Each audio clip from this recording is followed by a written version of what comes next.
अस्सलाम वालेकुम एंड बिस्मिल्लाहिर्रहमानिर्रहीम। डियर स्टूडेंट, आप उम्मीद है आप लोग खैरियत से होंगे। अच्छा, हमारा जो आज का लेक्चर है वो बेसिकली दो चीज़ों पे मुश्तमिल है, दो कंटेंट है इसके अंदर। एक है कि ल्यूकीमिया को हम क्लासिफाई कैसे करते हैं, और दूसरा ये है कि फैब क्लासिफिकेशन और WHO क्लासिफिकेशन का कॉन्सेप्ट जो है वो क्या है। तो यहाँ पे पहले मैं ज़रा रिवाइज करना चाहूँगा कि पहले हम इस पे बात कर रहे थे कि ल्यूकीमिया क्या चीज़ है। तो ल्यूकीमिया जो है उसकी एक प्रॉपर डेफिनेशन थी, जिसमें से हमने कहा कि all leukaemias are stem cells and और precursor of haemopoietic stem cell disorder which are characterized by malignant neoplastic proliferation and accumulation of immature and non-functional hemopoietic cells in the blood and bone marrow। कि basically ये वो haemopoietic stem cell की disorder है जो कि neoplastic होती है और फिर प्रोलिफरेशन हो जाती है। और इसके जो कंसिक्वेंसेस है उसमें से एक ये है कि इनमें मेच्योरेशन अरेस्ट हो जाता है, आपके पास जितने सेल्स होते हैं वो थोड़े से डिस्टर्ब आते हैं, उनमें कोई ना कोई जो है वो प्रॉब्लम होती है। ठीक है।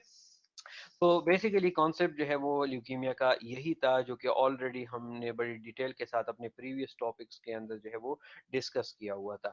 अब आज का जो लेक्चर है उसमें से हम क्योंकि अब एक्यूट ल्यूकीमिया की तरफ जा रहे हैं, तो हम ज़्यादातर बातें जो है वो एक्यूट की अब करेंगे। तो जैसे ही मैंने आप लोगों को पहले कहा था कि जहाँ तक हम ल्यूकीमिया को दो डिफरेंट टाइप्स के अंदर डिवाइड करते हैं, जैसे मिसाल के तौर पे हमने इसको एक इसके डिजीज के बेस पे डिवाइड किया कि इसकी ऑनसेट कैसी है। तो जैसे एक्यूट ल्यूकीमिया आ गया और फिर इसके साथ क्रॉनिक ल्यूकीमिया आ गया। तो एक्यूट ल्यूकीमिया की जब हम बात करते हैं तो ऑलरेडी हमें पता चल जाता है कि यार ये सडन ऑनसेट है, जबकि क्रॉनिक जो है वो टाइम पीरियड ज़्यादा लेता है। लेकिन यहाँ पे अब जब हम डिस्कस करेंगे इसको, तो हम यहाँ पे ये कहेंगे कि जो ब्लास्ट सेल है अगर वो यहाँ पे नज़र आते हैं, इट्स मीन कि ये हमारे पास जो है वो एक्यूट ल्यूकीमिया होगा। और एक्यूट ल्यूकीमिया जो है वो फिर उसके दो टाइप्स है, एक को लिम्फोसिटिक ल्यूकीमिया कहते हैं यानी एक्यूट लिम्फोसिटिक ल्यूकीमिया या एक्यूट लिम्फोइड ल्यूकीमिया, और दूसरा जो है वो एक्यूट माइलोजेनिस ल्यूकीमिया या एक्यूट माइलाइड ल्यूकीमिया। दोनों का हमें ये आइडिया हो गया है अभी कि यहाँ पे ब्लास्ट की बात हो रही है। अब कितने परसेंट की ब्लास्ट की बात होगी तो वो हम आगे अब डिस्कस करेंगे। तो यहाँ पे अब आप लोग देख रहे हैं कि जो दो क्लासिफिकेशन डिफरेंट आएंगे आप लोगों के सामने। एक क्लासिफिकेशन जो है, एक वो क्लासिफिकेशन है जिसको कहते हैं French and American British classification. ठीक है। और दूसरी क्लासिफिकेशन जो है वो है हमारे पास WHO यानी वर्ल्ड हेल्थ ऑर्गेनाइजेशन की क्लासिफिकेशन। तो जो फ्रेंच अमेरिकन ब्रिटिश क्लासिफिकेशन है ये 1970 के अंदर जो है वो एक ग्रुप था। AML के स्पेशलिस्ट, ल्यूकीमिया के स्पेशलिस्ट थे कुछ लोग, और उन्होंने बनाया, और इसमें से अमेरिकन ब्रिटिश और जो फ्रेंच थे वो मौजूद थे, वो डॉक्टर्स यहाँ पे थे। तो उन्होंने ऐसा किया कि उन्होंने एक क्लासिफिकेशन बना ली जिनको उन्होंने नाम दिया फैब क्लासिफिकेशन। 1970 में ये हुआ, तो इसलिए वहां से मैंने लिखा है 1970। तो उसमें बेसिकली क्या चीज़ थी कि क्योंकि जब आप मॉर्फोलॉजी देखते हैं तो वहाँ पे आपको कुछ सेल्स नज़र आएंगे। तो रूटीन माइक्रोस्कोपी के अंदर आप उसको देख सकते हैं, वहां पे उनको नजर आता था कि इसके अंदर जो है वो ब्लास्ट सेल्स जो है वो नजर आ रहे हैं। तो उन्होंने कहा कि ये जो है वो एक्यूट ल्यूकीमिया है। सही। अच्छा, अब ये बीच बीच में हमें जो तंग करते हैं ना। अच्छा। ओके वकार, सारे के सारे ये ठीक है, निसार।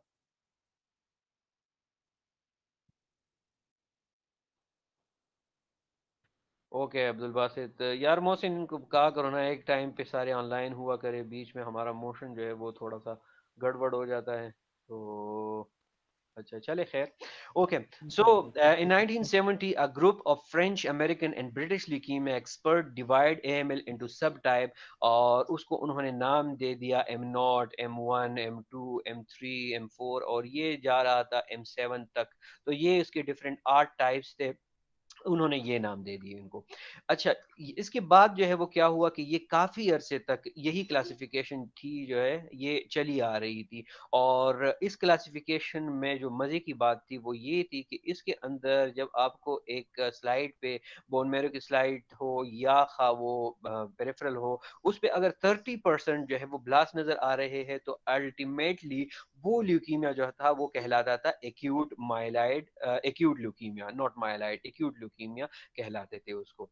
फिर उनको ये आइडिया हुआ कि अच्छा ऐसा है कि अब हम तो ल्यूकीमिया को डिवाइड करते हैं कि यार ये एक्यूट ल्यूकीमिया है, लेकिन ये एक्यूट ल्यूकीमिया कौन सा है, क्या ये माइलाइड है या क्या ये लिम्फोइड है। तो उसके लिए उन्होंने इसके अंदर जो है वो कुछ स्टैंड को ऐड कर लिया कि जिस पे बेस पे कहा करते थे कि ये माइलाइड सीरीज का ब्लास्ट है और ये जो है ब्लास्ट है सॉरी ये लिम्फॉइड सीरीज का ब्लास्ट है, ठीक है। तो ये क्लासिफिकेशन कंप्लीटली बेस कर रही थी मॉर्फोलॉजी के ऊपर, और फिर उन मॉर्फोलॉजिकल डिफरेंशिएशन यानी कि उनके अंदर जो डिफरेंशिएट हो रहे थे, एक जैसे प्रोमाइलोसाइट नजर आ रहा था, माइलोसाइट नजर आ रहा था, ठीक है, इसी तरह उस पे भी बेस कर रहा था कि उसकी कौन सी जो है वो स्टेजिंग हो रही है। और मेनली 30% इसके अंदर जो है वो ब्लास्ट थे। फिर ऐसा हुआ कि WHO क्लासिफिकेशन आई और 2001 के अंदर इसको न्यूअल क्लासिफिकेशन भी कहते हैं, WHO क्लासिफिकेशन। तो उसके अंदर पूरा का पूरा फैब क्लासिफिकेशन मौजूद था, यानी वो मॉर्फोलॉजी वो सारी की सारी चीजें इसमें भी है, लेकिन इसमें कुछ एडवांसमेंट आ गई और वो क्या थी कि इसके अंदर साइटोजेनेटिक्स इसके अंदर इंक्लूड हो गया, मॉलिक्यूलर जेनेटिक्स इंक्लूड हो गया, और सबसे मजे की बात ये थी कि इसके अंदर कुछ इम्यूनोलॉजिकल मार्कर्स जो थे जिसे हम इम्यूनोफिनोटाइपिंग कहते हैं वो इंक्लूड हो गए। तो यहाँ पे जो क्लासिफिकेशन थी वो थोड़ी सी और एडवांस हो गई, और इसके बेस पे जो है वो मॉलिक्यूलर स्टडीज भी होने लगी, और साथ में फ्लो साइटोमेट्री लगाना शुरू हो गया, जिसमें से 2006 में एक कॉन्सेंसस हुई थी, बेथेस्डा कॉन्सेंसस। तो उसमें फिर कुछ इम्यूनोलॉजिकल मार्कर जो थे वो इसके अंदर एड हो गए, वो कंप्लीटली इसके उसके हिस्से के थे। तो एक तो फैब क्लासिफिकेशन जो कि 1970 में आई, कंप्लीटली मॉर्फोलॉजी बेस्ड था। फिर उसके बाद हमारे पास एक और क्लासिफिकेशन 2001 में आई जिसे हम WHO क्लासिफिकेशन कहते हैं। तो मॉर्फोलॉजी के साथ साथ वो साइटोजेनेटिक्स, मॉलिक्यूलर जेनेटिक्स और इम्यूनोलॉजिकल मार्कर उस पे मौजूद था। लेकिन इसके साथ ये चीज का इजाफा हुआ कि अब जैसे पहले हम 30% ब्लास्ट पे रिलाय कर रहे थे, तो अब यहाँ पे हम 20% ब्लास्ट पे जो है वो इस्तेफादा करेंगे, कि अगर 20% ब्लास्ट यहाँ पे आ रहे हैं और साथ में हम उसके मार्कर्स लगा रहे हैं, तो अब हम जो है हमें और जरूरत नहीं है कि हम 30% ब्लास्ट ढूंढने की कोशिश करेंगे, ठीक है। ओके, ये Mohammad Imran and Mohammad Shakeel, okay you are edit, okay. So तो एक और फिर कॉन्सेंसस थी जिसे हम कहते थे बेथेस्डा कॉन्सेंसस, और उसमें से कुछ इम्यूनोलॉजिकल मार्कर्स थे जो इसका कंप्लीटली हिस्सा बन गए। तो वो बेथेस्डा कॉन्सेंसस जो थी वो 2006 में जो है वो हुई थी। और ये दो क्लासिफिकेशन जो हमने पढ़े, एक फैब क्लासिफिकेशन और एक WHO क्लासिफिकेशन, तो इसमें कुछ क्रिटिसिज्म आ गई फेब क्लासिफिकेशन की। फेब क्लासिफिकेशन को हम क्यों सरवाइव नहीं कर सकते, साथ लेके नहीं जा सकते। उसमें मेन जो वजह थी, जो उसके अंदर एडिशन हुई थी, तो एक तो वो थी कि इम्यूनोफेनोटाइपिंग जो थी वो इसमें नहीं है, पहली बात। दूसरी बात ये कि इसमें साइटोजेनेटिक्स जेनेटिक एनालिसिस जो है वो नहीं हो रही, और तीसरी जो है वो इसके अंदर जीन म्यूटेशन का कोई चक्कर जो है वो नहीं चल रहा, तो इसीलिए इसके अंदर जो है वो ये क्रिटिसिज्म थी। दूसरी बात ये थी कि इम्यूनोलॉजिकल सब टाइप्स जिसे हम कहते हैं, ठीक है। तो इम्यूनोलॉजिकल सब टाइप्स ये है कि हमारे पास जैसे ALL है, तो अभी जब हम ALL स्टार्ट करेंगे इंशाल्लाह, उसमें आप लोग देखेंगे कि ALL की जब हम फैब क्लासिफिकेशन करते हैं, तो उसको भी हम on the basis of blast morphology पे हम 3 डिफरेंट टाइप्स के अंदर डिवाइड करते हैं। एक को हम कहते हैं L1, दूसरे को हम कहते हैं L2, और तीसरे को हम कहते हैं L3। लेकिन बाद में हमें ये पता चला कि जब हमारे पास इम्यूनोलॉजिकल मार्कर आ गए, तो ये आइडिया हमें हो गया कि यार ऐसा है कि हमारे पास लिम्फोसाइट तो दो टाइप के हैं, तो इसी तरह लिम्फोइड सीरीज की जो सेल है वो दो सेल आ रहे हैं, एक टी लिम्फोसाइट आ रहा है और दूसरा बी लिम्फोसाइट आ रहा है। तो ये जो टी और बी है इसकी पहचान हम मॉर्फोलॉजिकली नहीं कर सकते इसकी कि हम इसके सीडी मार्कर्स लगा ले। तो जो सीडी मार्कर टी पे आएंगे वो उसको टी लिम्फोमा सॉरी ल्यूकीमिया कहेंगे, और जो बी का आएंगे तो उसको हम कहेंगे कि ये बी टाइप जो है वो ल्यूकीमिया है। तो इसीलिए हमें ये जो क्रिटिसिज्म थी ये उसमें आ गई के फैब क्लासिफिकेशन में इसकी कमी थी कि टी और बी ल्यूकीमिया का स्पेसिफाइड जो क्लोन है उसका पता नहीं चल रहा था। फिर उसके बाद बायोफिनोटाइपिक ल्यूकीमिया। बायोफिनोटाइपिक ल्यूकीमिया ये है कि एक्चुअली हमारे पास कुछ ऐसी ल्यूकीमियाज भी है कि जिसमें लिम्फॉइड भी आ रहे हैं और माइलाइड भी आ रहे हैं।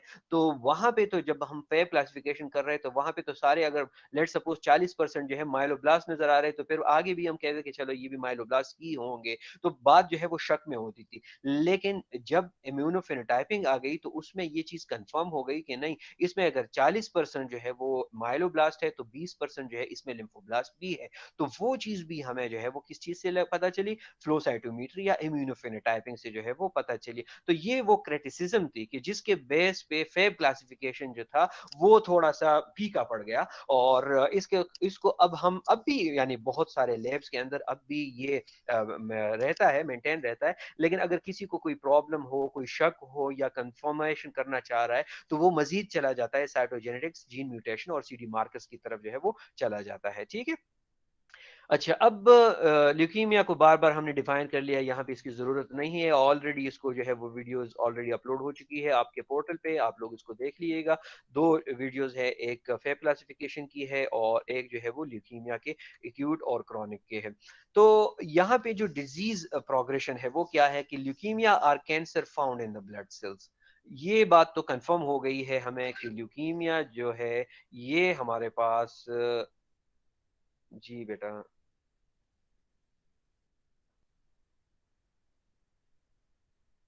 साउंड प्रॉब्लम 11:07 पे। अच्छा, आवाज आ रही है बेटा? ठीक है। जी सर, क्लियर है जी अभी। सर। ओके ओके, बीच में तंग नहीं किया करो ना please. Okay. So acute leukaemia are usually aggressive disease. जो एक्यूट ल्यूकीमिया है तो वो मैंने पहले ही आप लोगों को कहा था कि सडन ऑनसेट होता है, और जितना सडन होता है ये उतनी ही ये एग्रेसिव होती है, अपने साइन सिम्टम जल्दी जो है ये शो करना शुरू कर देता है। तो that's why acute leukaemia is more aggressive than chronic leukaemia. And they are classified by how quickly they progress and what type of cell they affect. ठीक है। तो पहले ये हमें आइडिया हो गया है कि ल्यूकीमिया जो है ये एक टाइप का कैंसर है, फिर उसकी एग्रेशन पे बात होती है और फिर उसकी जो है वो प्रोलिफरेशन पे बात होती है कि बहुत जल्दी जो है ये सारे सेल को इफेक्ट कर देता है। और ना सिर्फ ये खुद जो है इसके अंदर म्यूटेशन होती है, बल्कि इससे और भी जो नॉर्मल सेल होती है उनकी प्रोडक्शन पे भी जो है वो फर्क पड़ता है। ठीक है। जैसे कि थ्रम्बोसाइटोपिनिया कभी कभार हो जाता है, उसी तरह उसके दूसरी सेल लाइन जो एनीमिया है वो कॉज हो सकता है, एरिथ्रोब्लास्ट पे फर्क पड़ सकता है। तो bone marrow max abnormally large number of immature white blood cells, और उन इमेच्योर सेल्स को जो है वो क्या कहते हैं, ब्लास्ट सेल कहते हैं, जो कि फैब क्लासिफिकेशन में 30% रिकमेंडेड है, और डब्ल्यू क्लासिफिकेशन के अंदर इसकी जो तादाद है वो कम अज कम 20% जो है वो होनी चाहिए। ठीक है। अच्छा, अब जरा इसको देख लें, तो इसको जरा देख के आप लोग ये अंदाजा लगा सकते हैं कि ये हेमोपोइटिक स्टेम सेल है, यहाँ कोई ना कोई जीन म्यूटेशन हो गई। ठीक है। यहाँ से ये फिर अगर इस लाइन को ये इफेक्ट कर रहा है तो इट्स मीन कि ये लिम्फॉइड प्रोजेनेटर को इफेक्ट कर रहा है। यहाँ पे ब्लास्ट सारे नजर आ रहे हैं, तो ब्लास्ट जब नजर आ रहे हैं तो इसको फॉल कर दिया है, ये फॉल हो रहा है एक्यूट लिम्फोब्लास्टिक ल्यूकीमिया के अंदर। फिर अगर यहाँ पे आप देख ले तो ये एक्यूट माइलाइड ल्यूकीमिया बन गया। क्यों बन गया? क्योंकि ये यहाँ पे जितने सेल इफेक्ट हो रहे हैं वो माइलाइड प्रोजेनेटर सेल के सेल जो है वो इफेक्ट हो रहे हैं, और फिर इनके बेस पे, इनके स्टेजिंग के बेस पे इनको डिवाइड किया गया है, M0, M1, M2, M3, और ये जाके जो है M7 तक जो है ये चला जाता है। ये यूजुअली होते हैं 7। ठीक है। M7 तक है ये, लेकिन क्योंकि हमारे पास M5 जो है वो A और B है, तो दैट्स वाई यहाँ पे मैंने 8 लिखा हुआ है। थोड़ा सा आप लोगों को मैं एग्जाम के अंदर भी शायद इस पे कंफ्यूज कर लूँ। तो यूजुअली ये कितने होते हैं? 7 होते हैं, लेकिन M5A M5B जो है वो भी इसके सब टाइप्स हैं। फिर यहाँ पे अगर लिम्फोसाइटिक सीरीज जो है मेच्योरिटी की तरफ जा रही है तो क्रॉनिक लिम्फोसाइटिक ल्यूकीमिया, एंड यहाँ पे अगर आपके पास जो है वो ये मेच्योर सेल है यानी ग्रेनुलोसाइट्स है तो फिर हम इसको कहेंगे CML। और मजीद अगर हम इसको लेके जाएंगे प्लाज्मा सेल के अंदर अगर म्यूटेशन जा रही है तो फिर उसको हम कहते हैं प्लाज्मा सेल डिस्करिएसिस। ठीक है। तो इंशाल्लाह नेक्स्ट जो हमारा टॉपिक होगा वो स्टार्ट हो जाएगा AML के ऊपर। तो AML, उसके टाइप्स और उसके सब टाइप्स, ये सारी चीजें जो हम उसमें इंशाल्लाह डिस्कस करेंगे। ये ये आज का जो लेक्चर है ये मतलब आप सोच लें कि अभी तक हम जो है वो एक्यूट ल्यूकीमिया के अंदर दाखिल नहीं हुए, बल्कि अभी हम जो है वो थोड़ी सी कोशिश कर रहे हैं एक्यूट ल्यूकीमिया में जाने की। ठीक है, अच्छा, तो जो ल्यूकीमिया है, एक्यूट ल्यूकीमिया, वो अब किस किस एज को जो है वो इफेक्ट करता है, तो बाद में तो आप लोगों को पता चल जाएगा जब हम एक्यूट माइलॉइड ल्यूकीमिया अंदर से ही पढ़ना शुरू करेंगे, तो उसमें पता चल जाएगा कि कौन से एज के ग्रुप जो है वो ज्यादा इफेक्ट करता है, M0 किस में होता है, M3 किस में होता है, या M4 M5 जो है उसको कौन से एज के लोगों को इफेक्ट करता है। लेकिन अगर जनरली हम बात करेंगे तो ये तकरीबन जितने एजेस है उन सब लोगों को ये इफेक्ट कर सकता है। ठीक है, क्लिनिकल ऑनसेट सडन है, और ये बात आप लोगों को मालूम हो गई है कि क्यों सडन है, क्योंकि इसके जो साइन सिम्टम्स है वो सडन ऑनसेट के होते हैं। ठीक है, जो कोर्स ऑफ डिजीज है तो वो वीक और मंथ्स के अंदर जो है वो आपको आइडिया हो जाता है कि ये एक्यूट ल्यूकीमिया है। प्रीडोमिनेंट सेल्स, ऑब्वियसली इसमें ब्लास्ट सेल्स होने चाहिए, एटलीस्ट आपके 30% जो है वो ब्लास्ट सेल होने चाहिए अगर हम फेब क्लासिफिकेशन की बात कर रहे हैं। लेकिन अगर WHO क्लासिफिकेशन की बात कर रहे हैं तो 20% ब्लास्ट पे भी हम इसको एक्यूट ल्यूकीमिया में जो है वो डाल सकते हैं। और ऐसा नहीं है कि सिर्फ ब्लास्ट ही नजर आएंगे, बल्कि और भी मेच्योर फॉर्म इसके अंदर जो है वो आ सकते हैं, जिसको हम सेकेंडरी सेल्स कह सकते हैं। और साथ में डिपेंड करेगा ये उस सेल उस ल्यूकीमिया पे कि वो कितनी सिवियरिटी पे जा रहा है। तो अगर साथ में जो है वो सिवियर है तो साथ में जो है वो इनीमिया भी माइल्ड या सिवियर हो सकता है। लेट सपोज अगर उसको ब्लीडिंग भी हो रही है, जैसे M3 के अंदर हो रही है, गम्स ब्लीडिंग हो रही है, या टीनी स्पॉट्स जो है वो आ चुके हैं, और उसकी कहीं ना कहीं से ब्लीडिंग हो रही है, तो वहां पे प्लेटलेट काउंट भी कम हो सकता है। तो थ्रोम्बोसाइटोपिनिया भी डिपेंड करता है, केस टू केस जो है वो वेरी कर सकता है। तो इसीलिए वहां पे भी, यहाँ पे भी यही लिखा है कि माइल्ड टू सिवियर टाइप का हो सकता है, डिपेंड करता है, यानी वेरिएशन इसके अंदर आ सकती है। And the same is for WBCs। ठीक है, तो WBCs जो है वो भी हमारे पास डिपेंड करता है, लेकिन नॉर्मली आपकी काउंट जो है वो एक्यूट में इतने ज्यादा नहीं होते जितने क्रॉनिक माइलॉइड ल्यूकीमिया के अंदर होते हैं। ठीक है, उसके अंदर आप समझे कि लाखों में होते हैं, और इसके अंदर जो है वो 1 लाख को जो है वो थोड़ा सा क्रॉस कर लेते हैं। तो एक्यूट ल्यूकीमिया के अंदर जो है वो आप हजारों में दे सकते हो, और जो क्रॉनिक ल्यूकीमियाज है उसके अंदर जो है आपका काउंट जो है वो लाखों में होता है, 2 लाख 3 लाख 4 लाख, इतना जो है वो ज्यादा काउंट आ सकता है। ठीक है, अच्छा, जो पैथोजेनेसिस ऑफ एक्यूट ल्यूकीमिया है, तो अब आप लोग थोड़ा सा उसको याद रख ले, रिवाइज कर ले कि acute leukaemia are usually aggressive disease in which malignant transformation occur in the hematopoietic stem cell or early progenitors। ये बात अभी तक हमें पता चल गई है। जेनेटिक डैमेज जो है वो क्या करेगा, is believe to involve several key biochemicals. पहली जो चीज होगी वो क्या होगी कि an increase rate of proliferation. ठीक है, पहली चीज क्या होगी कि प्रोलिफरेशन बहुत ज्यादा होगी। जब हेमेटोपोइसिस हो रही होती है या लिकोपोइसिस हो रही होती है, तो आपको पता है कि माइटोटिक डिवीजन होती है उसमें, और एक सेल 2 में, 2 सेल 4 में, 4 8 में, 8 16 में, और इसी तरह एंड सो ऑन जो है वो चलता रहता है। यहाँ पे इससे वो रेगुलेटरी प्रोसेस जो है वो खत्म हो जाता है, और सेल की अपनी मनमानी हो जाती है। एक सेल जो है वो 15 में भी डिवाइड हो सकता है, या एक सेल जो है वो आगे आपकी डिफ्रेंसिएशन ही नहीं कर रहा, बस ब्लास्ट ब्लास्ट ब्लास्ट सारे जो है वो ब्लास्ट ही प्रोड्यूस हो रही है। तो इसको कहते हैं कि इंक्रीज रेट ऑफ प्रोलिफरेशन, या सिंपल अल्फाज के अंदर अगर आप इसको लिखेंगे कि एबनॉर्मल प्रोलिफरेशन, तो ऑटोमेटिकली समझने वाला जो है वो समझ जाएगा कि इंक्रीज रेट ऑफ प्रोलिफरेशन की बात कर रहा है। फिर दूसरी बात यह है कि रिड्यूस्ड एपोप्टोसिस। ठीक है, जितने सेल्स हैं उन सब के लिए एक मुतय्यन वक्त है, मुकर्रर है उनके लिए, कि एक स्पेसिफिक टाइम के बाद उनको मरना है या खत्म होना है, जिसे हम कहते हैं प्रोग्राम सेल डेथ। ठीक है, तो हर एक सेल के लिए इस तरह की एक लाइफ होती है। यहाँ पे होता क्या है कि यहाँ पे जो म्यूटेशन होती है उसकी वजह से बहुत ज्यादा सेल प्रोलिफरेट होते हैं। जब बहुत ज्यादा सेल प्रोलिफरेट होते हैं तो उनसे पश्तों में जैसे कहते हैं कि वारते खताशी, तो वहां पे होता क्या है कि सेल को जिसको मरना चाहिए था वो भी सरवाइव कर रहा है, और जो नए सेल आ रहे हैं तो वो भी आ रहे हैं। तो इस वजह से जो प्रोलिफरेशन रेट होती है या जो काउंट्स होते हैं वो उस इसी वजह से जो है वो क्या होते हैं, बहुत ज्यादा हमारे पास मौजूद रहते हैं WBCs, स्पेशली ल्यूकीमियाज के अंदर। ठीक है, तो उसमें एपोप्टोसिस जो है वो खत्म हो जाती है। तीसरी जो इंपॉर्टेंट चीज है वो क्या है कि सेलुलर डिफरेंशिएशन। ऑलरेडी यहाँ पे मैंने डिस्कस भी कर लिया इसको, लेकिन ये है कि सेलुलर डिफरेंशिएशन जैसे कि एक ब्लास्ट सेल है, आप लोगों को पता है, और ब्लास्ट जो है वो उसमें जाता है। ठीक है, प्रो माइलोसाइट में, फिर माइलोसाइट में, फिर फिर मेटामाइलोसाइट में फिर बैंड सेल बनता है, और फिर फाइनली जो है वो कोई ग्रेनुलोसाइट बन जाता है। यहाँ पे क्या होता है कि यहाँ पे एक ब्लास्ट सेल है, अब ये ब्लास्ट ही बन रहा है, 10 ब्लास्ट बन गए, 15 ब्लास्ट बन गए, 25 ब्लास्ट बन गए, सारे के सारे ब्लास्ट बन रहे हैं, ठीक है। ऐसा बहुत कम हो रहा है कि आगे ब्लास्ट जो है वो प्रोमाइलोसाइट के अंदर डिवाइड हो रहा है, या प्रोमाइलोसाइट से माइलोसाइट का अरसा जो है वो टाइम स्पेंड जो है वो ज्यादा कर लेता है, एक हफ्ते के अंदर अंदर उसको पूरा प्रोसेस खत्म करना होता है। लेकिन यहाँ पे क्या होता है कि एक हफ्ते के दौरान जो है वो एक प्रोमाइलोसाइट नहीं बन सका, बल्कि जितने सेल हमारे पास आ रहे थे वो सारे ब्लास्ट नजर आ रहे थे, या जितने सारे सेल्स हमारे पास बन रहे तो प्रोमाइलोसाइट तक वो पहुंच रहे हैं, लेकिन माइलोसाइट और मेटामाइलोसाइट जो है वो नहीं बन पा रहे। तो सेलुलर डिफरेंशिएशन जो है वो भी हमारे पास यहाँ पे बड़ी वीक हो जाती है। तो तीन बड़ी इंपॉर्टेंट चीज थी: increase rate of proliferation, reduce apoptosis and block in cellular differentiation. Okay, अब कौन आ गया है बेटा? इंतजार। इंतजार कौन है? ये हमारा स्टूडेंट है? नो दोनों नो सर। सर। ठीक है, इसको डिनाई कर देते हैं। ओके, सर इंतजार एक्सक्यूज मी हमारा सर, स्टूडेंट। जी जी एक्सक्यूज मी सर,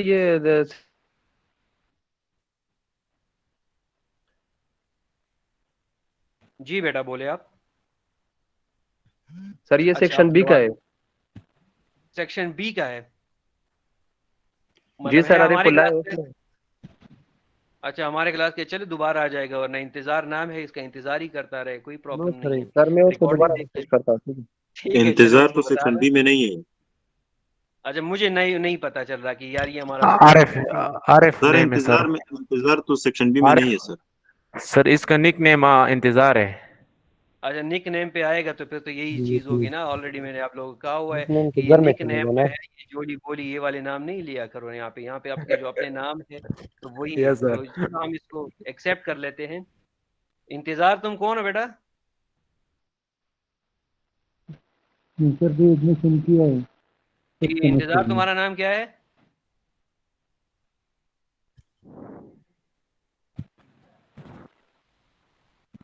अच्छा, हमारा टाइम ज़ाया हो रहा है, ठीक है, हम आगे चलते हैं। तो अब यहाँ पे तीन बड़ी इंपॉर्टेंट चीज़ें हमने डिस्कस कर ली कि abnormal proliferation, maturation arrest, and तीसरी जो इंपॉर्टेंट चीज़ थी वो क्या थी कि रिड्यूस्ड एपोप्टोसिस, ठीक है। अच्छा, अब ल्यूकोमोजेनेसिस क्या होता है कि यानी ल्यूकीमिया तो कॉजेज का तो हमें पता है, ठीक है, ओके।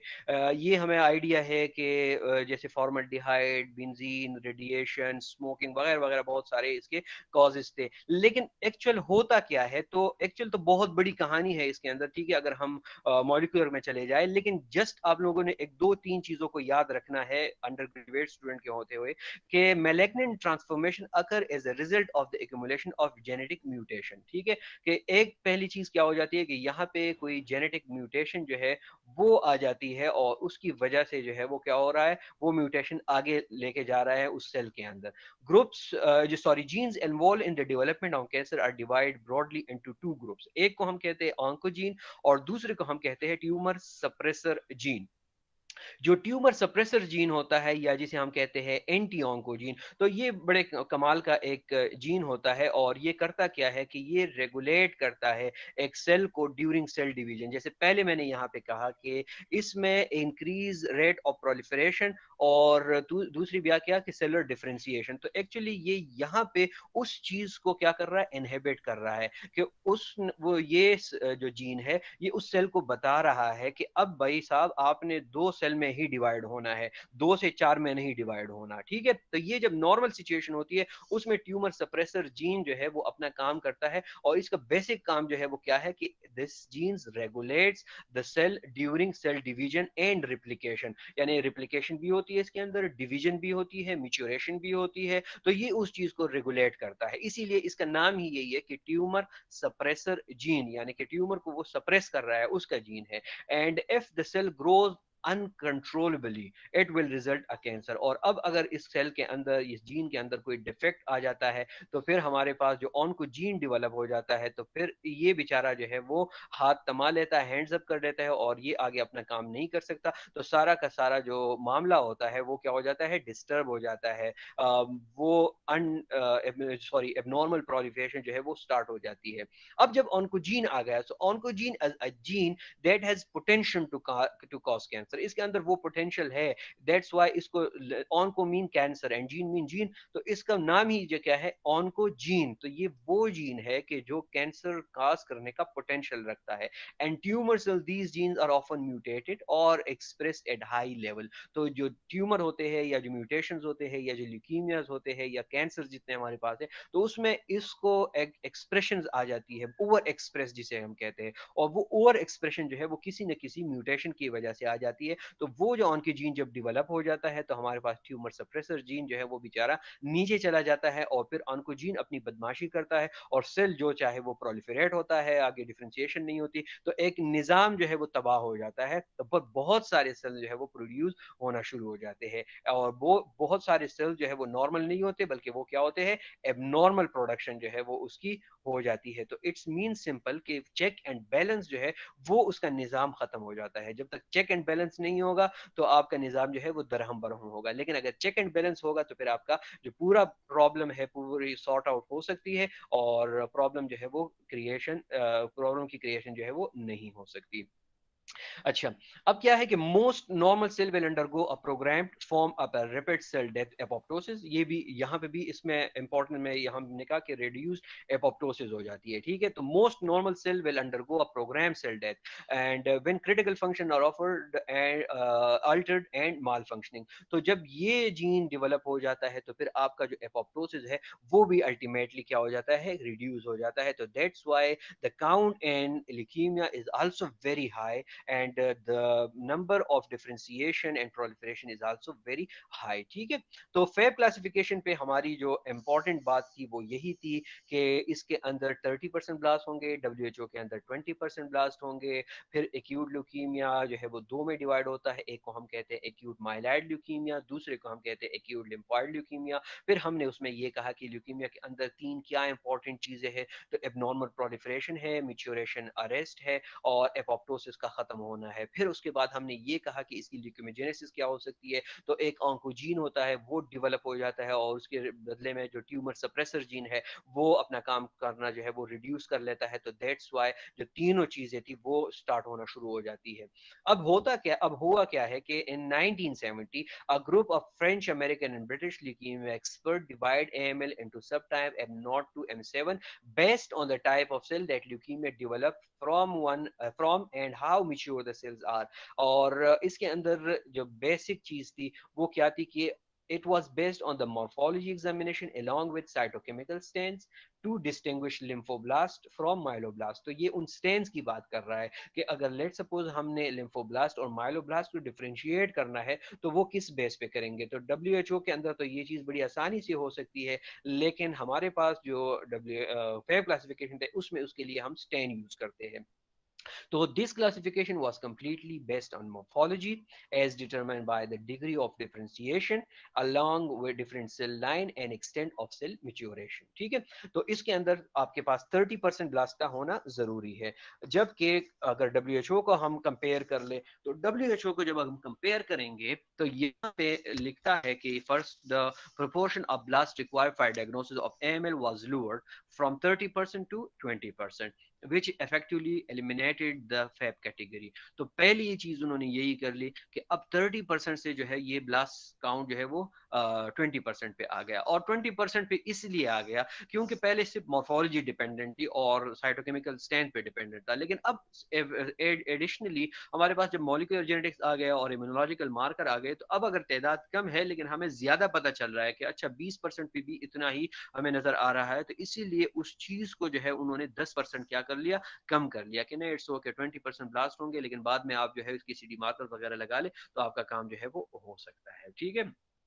ये वो सेल लाइनिंग है कि जो नॉर्मल माइलॉइड मैच्योरेशन होती है, एक्यूट माइलॉइड ल्यूकीमिया, यहाँ पे प्रोमाइलोसाइट है तो एक्यूट सॉरी प्रोमाइलोसाइट ल्यूकीमिया, यहाँ पे माइलोसाइट है तो माइलोसिटिक ल्यूकीमिया, यहाँ पे मेटामाइलोसाइट है तो माइलोमोनोसिटिक ल्यूकीमिया, और यहाँ पे फिर बैंड और न्यूट्रोफिल है तो ये फिर CML की जानिब जो है वो जाएगा, ठीक है। तो यहाँ तक जितने सेल्स आप लोगों के आएंगे तो उसको हम कैटेगरी में लेंगे एक्यूट माइलॉइड ल्यूकीमिया में लेंगे, ठीक है।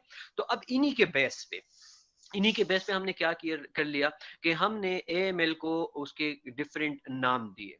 उसके नाम क्या थे, M0, M1, M7 तक, ये इसके नाम थे। जबकि अगर ALL को देख लिया जाए तो ALL को भी हमने नाम दिए L1, L2 और L3, ठीक है। तो L1, L2, L3, अब सवाल ये पैदा होता है कि आप कहेंगे कि L1 जो है वो भी तकरीबन 7-8 तो होने चाहिए थे ना, लेकिन यहाँ पे सिर्फ 3 है। तो यहाँ पे बात ये है कि देखे आप लोगों के पास इसकी मिच्योरेशन जो है वो है myeloblast, promyelocyte, myelocyte, metamyelocyte and then band and neutrophil. जबकि अगर लिम्फोब्लास्ट की हम देख ले तो lymphoblast, pro lymphocyte and then lymphocyte. तो लिम्फोसाइट के सिर्फ 3 ही स्टेजेस है, सीरीज है उसके मिच्योरेशन के। इसके कितने हैं, 4 यहाँ पे तो आ रहे हैं इमेच्योर के अंदर और 2 मिच्योर के अंदर आ रहे हैं। तो इस वजह से इसके अंदर जो है वो कैटेगरी भी ज्यादा हो गई। अब यहाँ पे L1, L2, L3 है, तो L1, L2, L3 हम प्योरली जो है इसके जो ब्लास्ट होता है लिम्फोब्लास्ट, इसके साइज के ऊपर, इसके मॉर्फोलॉजी के ऊपर बात करते हैं कि अगर सारे के सारे सेल जो है, सारे के सारे ब्लास्ट है वो होमोजीनियस है, छोटे हैं और स्मॉल है, यानी एक ही करेक्टर के हैं, ठीक है, तो हम उसको L1 के में डाल लेते हैं, उसको हम कहते हैं कि ये L1 type of acute lymphoid leukaemia है।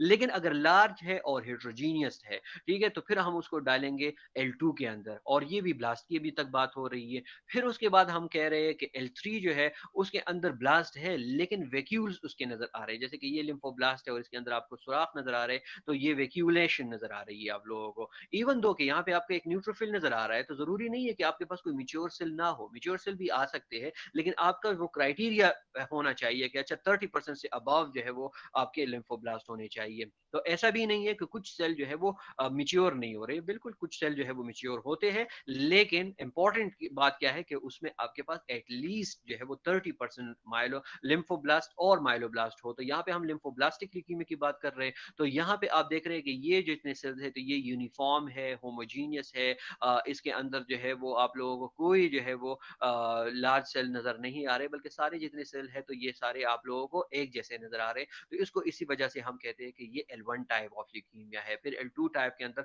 आप लोगों को 2-3 टाइप के जो है वो डिफरेंट ब्लास्ट नजर आएंगे, लेकिन L3 के अंदर आपको ब्लास्ट नजर आएंगे लिम्फोब्लास्ट, लेकिन उसके साथ मिच्योरेशन, उसके साथ वेक्यूलेशन जो है वो नजर आएगी। तो इसीलिए इसके 3 स्टेजेस थे, तो स्टेजेस कम थे, इसी वजह से इसके जो है वो सिर्फ 3 ही टाइप्स बन चुके हैं। अब अगर लेट सपोज फिर आगे हम बात करेंगे उसकी लिम्फोसिटिक ल्यूकीमिया की, तो लिम्फोसाइट तो ऑलरेडी, जब लिम्फोसाइट की बात होगी तो वो ऑटोमेटिकली क्रॉनिक के अंदर आ जाएगा, तो इसीलिए इसको यहाँ पे इंक्लूड नहीं किया गया कि वो नोन है, क्योंकि वो क्रॉनिक लिम्फोसिटिक ल्यूकीमिया में चला जाएगा। अब यहाँ पे इसके दोनों के बीच में एक और सेल है जिसको हम कहते हैं प्रो लिम्फोसाइट, ठीक है। तो यहाँ पे फेब क्लासिफिकेशन में ये भी बड़ी एक कमी थी कि यहाँ पे हम प्रो लिम्फोसाइट को किस खाते में डालेंगे, तो यहाँ पे ये जो कमी थी फेब क्लासिफिकेशन में, ये फिर सॉर्ट आउट हो गई हमारे पास WHO क्लासिफिकेशन के अंदर, कि उसमें जब हमने इसको कैटेगराइज कर लिया और इसकी जब क्लासिफिकेशन कर ली, तो वहां पे हमारे पास एक और नया जो है वो ल्यूकीमिया बन गया, कि जिसको हम कहते थे कि pro lymphocytic leukaemia T type का है या बी टाइप का है। तो वो तो इंशाल्लाह हम वहां पे जो है वो डिस्कस करेंगे, लेकिन इतना आप लोगों को आइडिया होना चाहिए कि जो बीच का एक सेल था तो वो मिस हो रहा था, वो कभी इस खाते में डाल रहे थे और कभी जो है वो क्रॉनिक के अंदर डाला जाता था।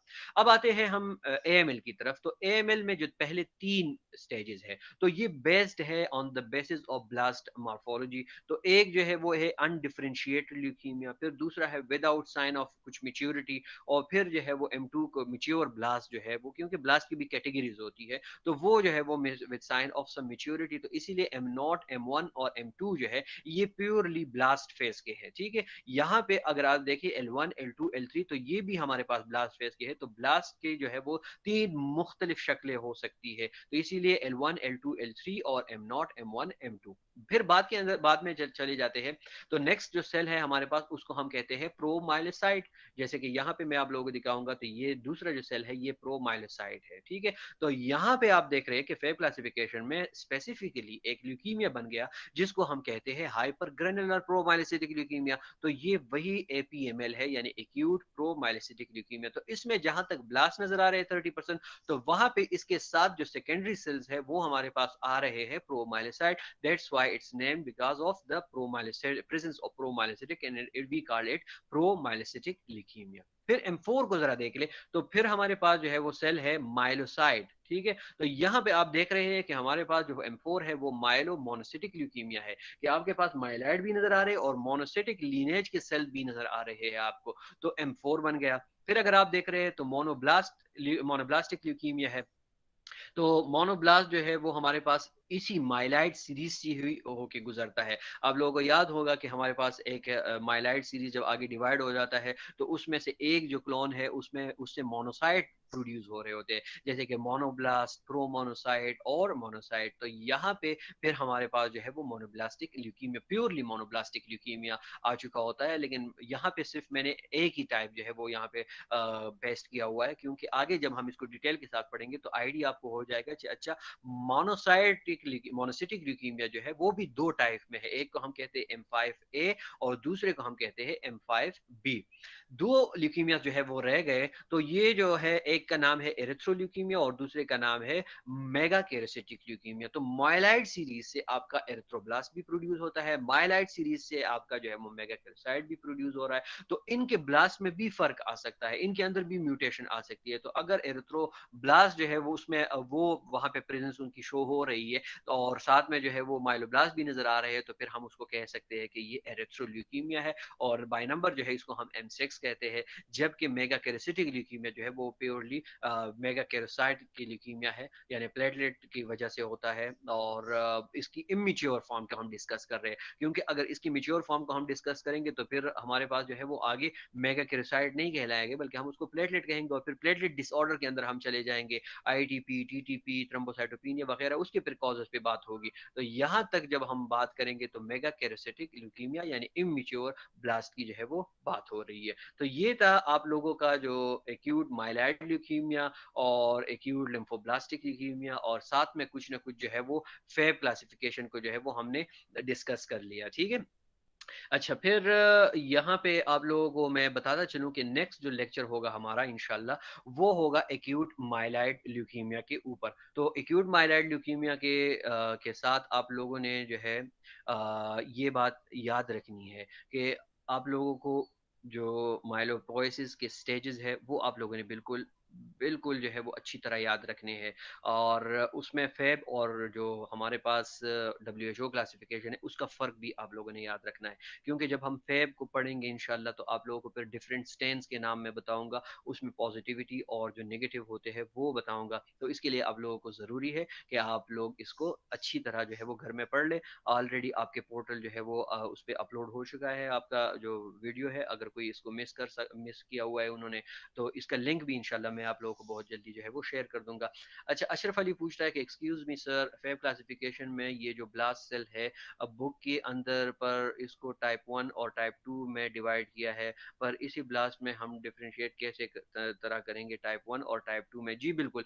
तो ये जो टाइप 1, टाइप 2 और टाइप 3 है ना, बल्कि 3 टाइप के अंदर ये डिवाइड होता है। तो कुछ के अंदर ग्रेन्यूल्स होते हैं, कुछ के अंदर ग्रेन्यूल जो है वो नहीं होते, और कुछ ब्लास्ट जो है वो रहते हैं मिच्योर टाइप के ब्लास्ट होते हैं। तो इसी तरह उनको हमने 3 डिफरेंट टाइप्स के अंदर जो है वो डिवाइड किया हुआ है। जो बुक के अंदर आपने फेब क्लासिफिकेशन को जो है देखा होगा तो उन्होंने सिर्फ वो ब्लास्ट की जो है वो डिफिनीशन की होगी कि टाइप 1 ब्लास्ट और टाइप 2 ब्लास्ट, ठीक है। तो वो एक अलग बात है, लेकिन जब हम ल्यूकीमिया पढ़ेंगे तो यहाँ पे हम 3 टाइप्स के जो है वो ब्लास्ट पे बात करेंगे, सही है। तो इसीलिए यहाँ पे 3 टाइप्स ही बन चुके हैं, M0, M1 और M2, ठीक है। नेक्स्ट अगर किसी का क्वेश्चन है तो प्लीज़ काइंडली पूछ सकता है। और 11:41 जो है वो हो चुके हैं, सॉरी 12:41 जो है वो हो चुके हैं। तो इसीलिए आज हमने क्लास जो है वो पहले स्टार्ट की थी, क्योंकि अजान का वक्त हुआ चाहता है, फिर आप लोगों की नमाजें जो है वो कज़ा हो जाती है। तो मुझे इजाज़त दीजिए, अल्लाह हाफिज़, और अपना ख्याल रखिएगा। उम्मीद करता हूँ कि आप लोग जो है इसको हल्का नहीं लेंगे, बल्कि पेपर के लिए आप तैयारी करेंगे, क्योंकि ये 5th वीक चल रहा है और 3 वीक जो है आप लोगों के रहते हैं उसमें मिड टर्म के अंदर। और मिड टर्म भी मुझे ऐसा लग रहा है कि ऑनलाइन होगा। तो आप लोग जो है अच्छी तरह पढ़ें। और ल्यूकीमिया जो है वो काफ़ी कंफ्यूजन पैदा करती है, लेकिन इंशाल्लाह आप जब पढ़ेंगे तो कोई प्रॉब्लम नहीं होगा, ठीक है। एक्सक्यूज मी तो sir. Thank you very much. जी नहीं मुल्ला। सर ये जो हम पढ़ रहे हैं कि लेम्फोब्लास्ट है और प्रोलेम्फोसाइट है और लेम्फोसाइट है सर, AFIP मैनुअल जो बुक है ना सर, तो इसके अंदर स्मॉल और लार्ज लिखा है, ये क्यों इसके अंदर ऐसे लिखा? अच्छा देखे ना इस पे मैंने बात भी की यहाँ पे कि जो AFIP नहीं, जो भी बुक तुम उठा लो तो ठीक है, तो उसमें यही लिखा होगा कि जब हम फेब क्लासिफिकेशन को डिवाइड करते हैं लिम्फोसिटिक लिम्फॉइड ल्यूकीमिया के लिए, तो हम बेसिकली वो भी ब्लास्ट के ही बेस पे करते हैं। ऐसा होता है बेटा कि जो लिम्फोसिटिक ल्यूकीमिया होता है यानी एक्यूट लिम्फोसिटिक ल्यूकीमिया, तो उसमें जो ब्लास्ट होते हैं उनके 3 डिफरेंट टाइप्स होते हैं। एक स्मॉल ब्लास्ट होते हैं, छोटे होते हैं लेकिन रेगुलर होते हैं, जिसको हम कहते हैं होमोजीनियस। ठीक है, यहाँ पे मैंने उसको होमोजेनस का नाम दिया। तो वो छोटे होते हैं, उसको हम कहते हैं स्मॉल लिम्फोब्लास्ट। कुछ ऐसे होते हैं कि वो बड़े होते हैं तो फिर उसको हम कहते हैं लार्ज लिम्फोब्लास्ट। ठीक है, यहाँ पे हमने उसको हेट्रोजेनस में डाल दिया। 2 टाइप के हो गए। और जो तीसरा टाइप है, अगर वहां पे उन्होंने डिस्कस किया तो बड़ी अच्छी बात है, अगर नहीं किया तो फिर उनको बता दो कि यार ये आप लोगों ने डिस्कस करना है।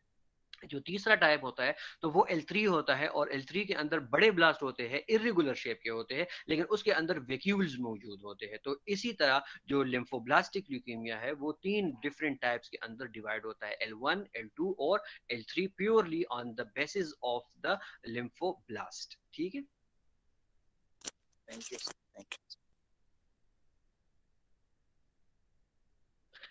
ठीक है बेटा, ओके। आई थिंक और क्वेश्चंस नहीं है, सो अगर फिर भी कुछ किसी का क्वेश्चन है तो काइंडली मुझे व्हाट्सअप कर दे, और डिस्कशन पोर्टल में खोल लेता हूँ वहाँ पे, तो फिर वहाँ पे आंसर क्वेश्चन आंसर का सेशन जो है वो रख लेंगे। अब तक जो है वो मुझे इजाज़त दीजिए। अल्लाह हाफिज़, अपना ख्याल रखिएगा।